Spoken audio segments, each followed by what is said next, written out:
What can a member of Congress achieve? What were you able to achieve, and what do you hope to achieve as a member of Congress? Because, of course, there's a president in office and with a lot of power.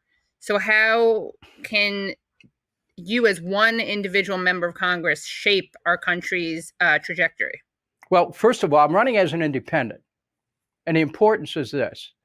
I could very well be the only independent elected in 2024 because most independents don't go in with a strong political background or constituency when they run for Congress. And I'm running in an area that I served about half of it. So there's a pretty good chance I could win this race.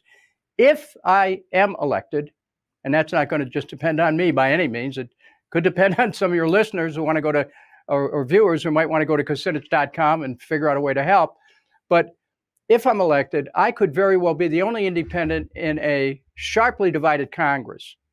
And I'll be in a position with my knowledge of how the system works to point the country back to the Constitution, back to protecting our essential freedoms, which we will lose if we keep moving towards war.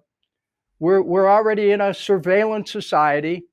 And as a member of Congress, I pointed out in the past when I voted against the Patriot Act, because I read it, the danger of giving the government the ability to reach into people's private lives in the way the Patriot Act permitted it.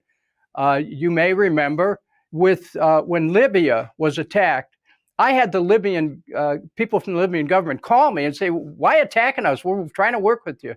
Those comments, by the way, were picked up by one of the security agencies, given to the Washington Times, which basically printed a transcript of a discussion I had with one of the Libyan leaders.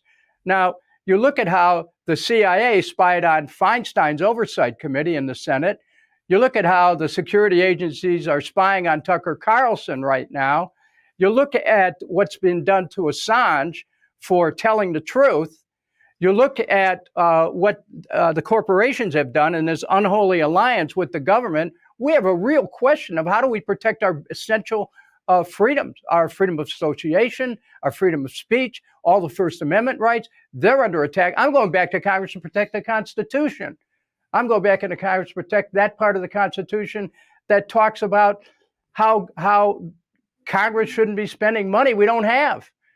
And, you know, there's a real need to start focusing on America, on taking care of things back here at home, on getting out of these wars, on getting away from the national surveillance state.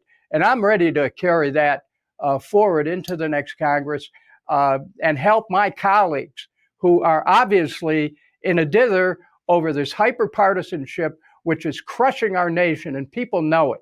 I stand for the American people. And, you know, there won't be any label on my name when people go to vote.